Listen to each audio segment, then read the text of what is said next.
Hello, I welcome you all once again to my channel Explore Education. I am Dr. Rashmi Singh, Assistant Professor, Department of Education, SS Khanna Girls Degree College, University of Allahabad. And this time I am going to discuss with you a somewhat new topic, that is role of NAC in higher education. Earlier to this, we have discussed once role of NAAC in higher education x quality parameters करके video था। लेकिन अब हमने इस video में NAAC का जो binary accreditation है उसको भी शामिल किया है, और सारा जो latest up to date content है नैक से रिलेटेड वो सब इस वीडियो में है। तो जैसा कि मैंने पहले आपको बताया था कि इस बार आपके कोर्स में नैक, एनबीए और रूसा ये तीन बॉडीज दी गई हैं हायर एजुकेशन के परिप्रेक्ष्य में, जिसमें से एनबीए डिस्कस कर चुके हैं हम लोग, नैक का टर्न अभी आया है और इसके बाद रूसा डिस्कस कर लेंगे तो हो जाएगा। तो ये मेन हेडिंग इसकी है quality assurance in higher education, role of NAAC in higher education. बहुत हम लोगों ने नैक का नाम सुना है, जो स्टूडेंट्स हैं उन्होंने भी सुना होगा कि आपका कॉलेज कौन सी ग्रेडिंग नैक से मिली है, या नैक बहुत सुनते हैं, चाहे जानते नहीं होंगे इसके बारे में तो जानते हैं अब। From CGPA grades to binary accreditation, पहले जो था नैक अपनी ग्रेडिंग सीजीपीए में देता था, अब ये binary accreditation maturity based level हो गया है। तो हम जानेंगे व्हाट इज नैक, असेसमेंट कैसे होता है और 2025 के रिफॉर्म क्या है।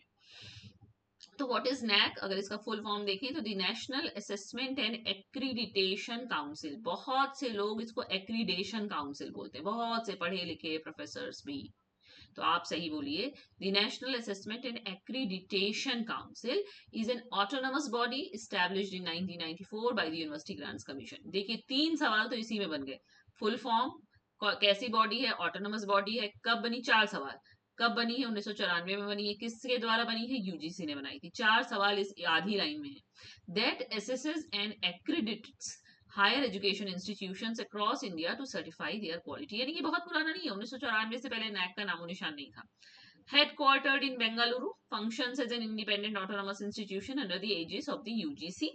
क्या करता है, काम क्या है, हेडक्वार्टर इसका बैंगलोर में है, काम क्या है इसके पास, एसेस करता है और सर्टिफाई करता है क्वालिटी को, इवेल्युएट करता है कॉलेजेस को, यूनिवर्सिटीज को और ऑटोनोमस इंस्टीट्यूशंस को ऑन डिफाइंड क्वालिटी पैरामीटर्स। यानी कि पहले से इसने क्वालिटी पैरामीटर डिफाइन कर रखे हैं, उसके अगेंस्ट आपको सर्टिफाई और असेस किया जाता है। Voluntary but increasingly vital. पहले ये ऐच्छिक था और लॉन्ग वॉलेंट्री कि हमारा मन करेगा तो एक्रीडिटेशन लेंगे, कराएंगे, नहीं तो नहीं। लेकिन अब ये वाइटल हो गया है, क्योंकि इसी के बेसिस पे आपको फंडिंग मिलनी है, इसी के बेसिस पे आपकी रैंकिंग होगी, इसी के बेसिस पे आपके इंस्टीट्यूशन की क्रेडिबिलिटी डिफाइन होगी। और बच्चा चुनेगा क्यों, स्टूडेंट भी आजकल इतना अवेयर है, वो देखता है कि एनआईआरएफ की कौन सी रैंकिंग है, नैक से कौन सी रैंकिंग है, तब वो आपके इंस्टीट्यूशन में एडमिशन लेता है। ओके, तो why does accreditation matter, assures quality to stakeholders. अगर आपको बढ़िया ग्रेडिंग मिली हुई है, इसका मतलब कि आप एक अच्छे इंस्टीट्यूशन हैं। स्टूडेंट्स, पेरेंट्स, एम्प्लॉयर्स, गवर्नमेंट, सबको देखना है कि आपको कौन सी ग्रेडिंग है, आपकी क्वालिटी का एश्योरेंस वहीं से होगा। A credible independent signal of an institution quality इसलिए जरूरी है। आपको स्टेक होल्डर्स जो है हमारे, जो हमारा स्टूडेंट है, जो स्टूडेंट के गार्जियंस हैं, उन सब के लिए ये क्वालिटी का एश्योरेंस है। Drives continuous self improvement. हम लोग अपने का मतलब, जैसे हमें इस बार ए ग्रेडिंग मिली है तो हम चाहेंगे कि हमारी अगली बार भी ए ग्रेडिंग बनी रहे। कोई ये नहीं चाहेगा कि ए ग्रेडिंग के बाद बी ग्रेडिंग मिले। I am so sorry. हालांकि अब ग्रेडिंग आप आगे जानेंगे कि बाइनरी एक्रीडिटेशन में अब ये सीजीपीए ग्रेडिंग की बात नहीं है। हालांकि मोटा मोटा ऐसे समझिए कि जो हमारा हमको जो भी रैंकिंग मिली है, हम चाहेंगे कि वो सतत बनी रहे, इसलिए सेल्फ इंप्रूवमेंट का भी कारण बनता है। The process pushes institutions to introspect. हम देखें कि हम क्या बेहतर कर रहे हैं, हम अपने आप को अपने बेंचमार्क करें और build a culture of quality अपने अंदर लाएं, ताकि आगे भी हमारा जो भी रैंकिंग है वो बनी रहे। Enables funding and recognition. इसी से हमें फंडिंग मिलनी है। Accreditation status increasingly determines eligibility for UGC government grants, autonomy status and rankings. कहा है ना एनईपी ने कि ऑटोनॉमस हो जाए इंस्टीट्यूशंस, तो कोई ऐसे सब स्टैंडर्ड इंस्टीट्यूशन नहीं ऑटोनोमस होगा। उसके लिए आप बढ़िया काम करोगे तभी आपको ऑटोनॉमी मिलेगी। और supports inform student choice, helps prospective students compare institutions on more than just reputation और मार्केटिंग क्लेम्स। स्टूडेंट भी कंपेयर करके अब आपके यहाँ आते हैं कि हाँ बढ़िया है, आपका हिसाब किताब, आपकी क्वालिटी का एश्योरेंस है तब। Then next, vision and mandate. इसका vision क्या है? To make quality the defining element of higher education in India through a combination of self and external quality evaluation, promotion and sustenance initiatives.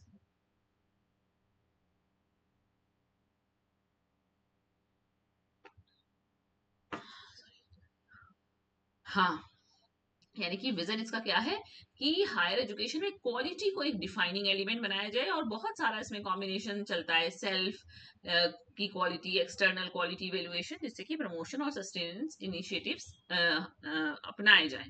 ठीक है ना।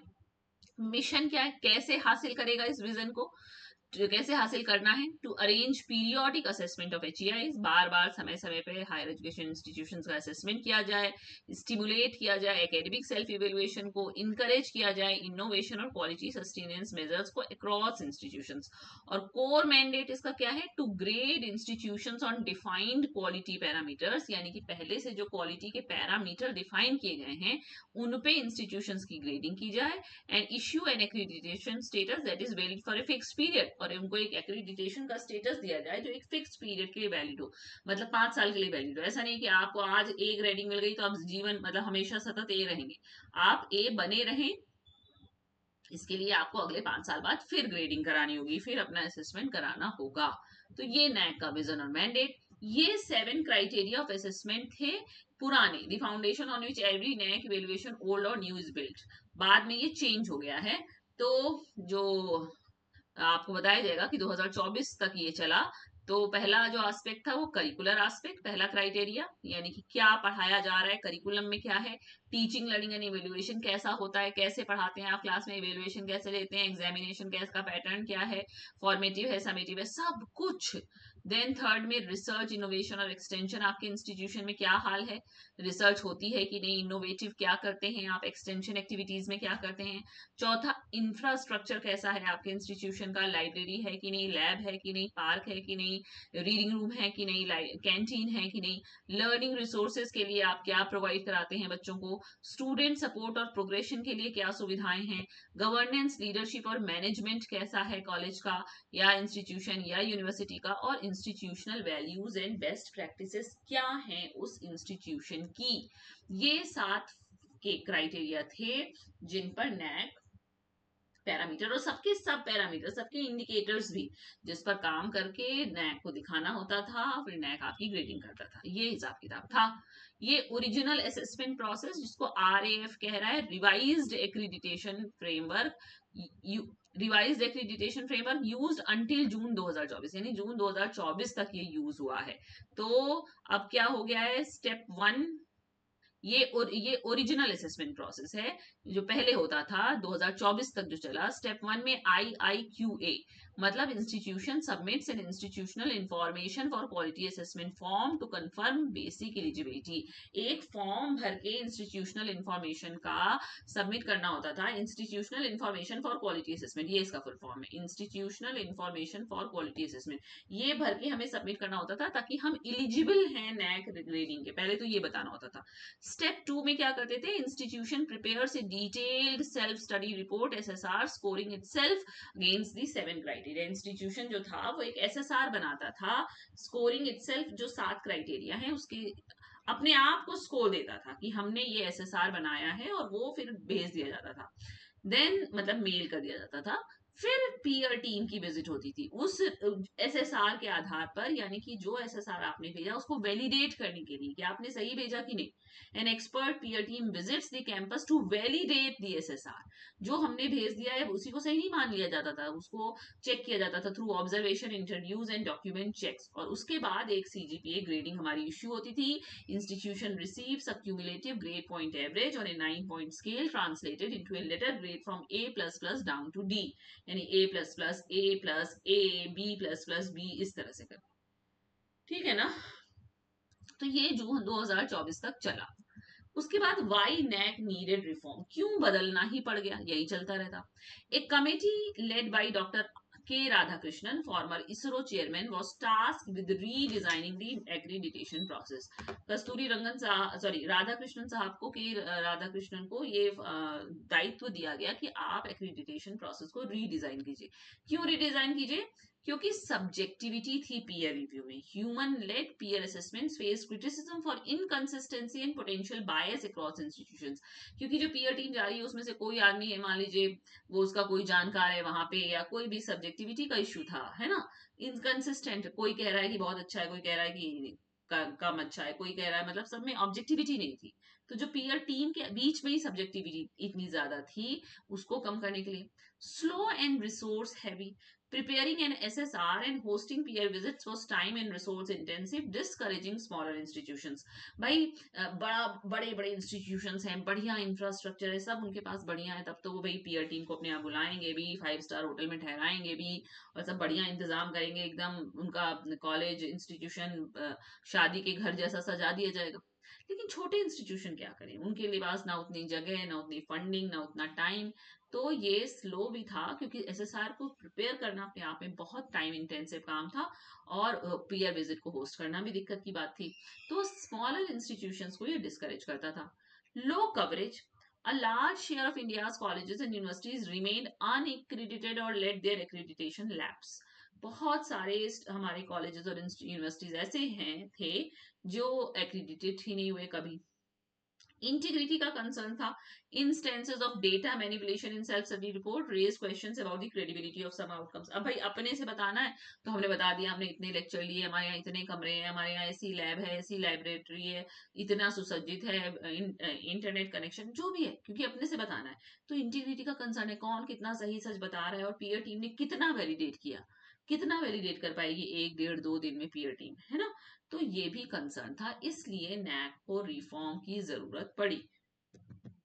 तो new system अब कब आया है? 10 फरवरी 2025 को ये अनाउंस किया गया, implemented from July 2024 for new applicants. कह रहा है ना कि जून 2024 तक वो चला ओरिजिनल असेसमेंट, और जुलाई 2024 से जो नए एप्लीकेंट थे उनसे कहा गया कि आप अब बाइनरी एक्रीडिटेशन में आएंगे, ये नया सिस्टम है। अब क्या होगा? No more complex CGPA grades, अब सीजीपीए ग्रेड्स नहीं दिए जाएंगे। The multi level letter grade system A++ to D is replaced with a simple transparent status एक्रीडिटेड और नॉट एक्रीडिटेड। अब इन्होंने ऐसे कर दिया कि या तो हम एक्रीडिट हैं, एक्रीडिटेशन हमारा हुआ है, या एक्रीडिटेशन नहीं हुआ है, मतलब दो ही कैटेगरी बनेगी, या तो अच्छी मतलब पोल की, यानी इतना इतना इतना छोटा छोटा नहीं, ये तो इस पोल पे या इस पोल पे, यानी कि अगर आप क्राइटेरिया फुलफिल करते हैं देन यू आर एक्रीडिटेड, नहीं फुलफिल करते हैं नॉट एक्रीडिटेड। पहली बात। दूसरी बात, AI driven data based assessment. भाई टेक्नोलॉजी आई है तो टेक्नोलॉजी यहाँ भी काम करेगी ना। And AI based system analyses institutional data to generate more objective consistent outcomes and reduce human bias. तो ह्यूमन बायस को थोड़ा सा रिड्यूस करने के लिए AI और टेक्नोलॉजी का ज्यादा सहारा लिया गया, डेटा बेस्ड असेसमेंट होगा। इनपुट प्रोसेस आउटपुट मॉडल चलेगा। Institutions are assessed on what resources they have, how they use them and what results they achieve. तीन ही चीजें देखी जाएंगी कि इंस्टीट्यूशन के पास क्या रिसोर्स है, कैसे वो उसकी प्रोसेसिंग करता है, और क्या आउटपुट निकल के आ रहा है, यानी कि स्टूडेंट्स का प्लेसमेंट कितना है, स्टूडेंट्स का लर्निंग आउटकम कितना है, ये चीजें ज्यादा मायने रखेंगी अब। और encourages wider participation. A simpler process is designed to bring smaller and regional institutions long discouraged by the old system into the accreditation fold. यानी कि पुराने सिस्टम की वजह से जो छोटे रीजनल इंस्टीट्यूशन इसमें हिस्सा नहीं ले पाते थे, वो भी अब इसमें अपना हिस्सा ले पाएंगे, क्योंकि इसको सिंपल कर दिया गया है। ओके, तो अब maturity based graded level MBGL की बात हो रही है। वो the next step after accredited status, a 5 level ladder of institutional maturity.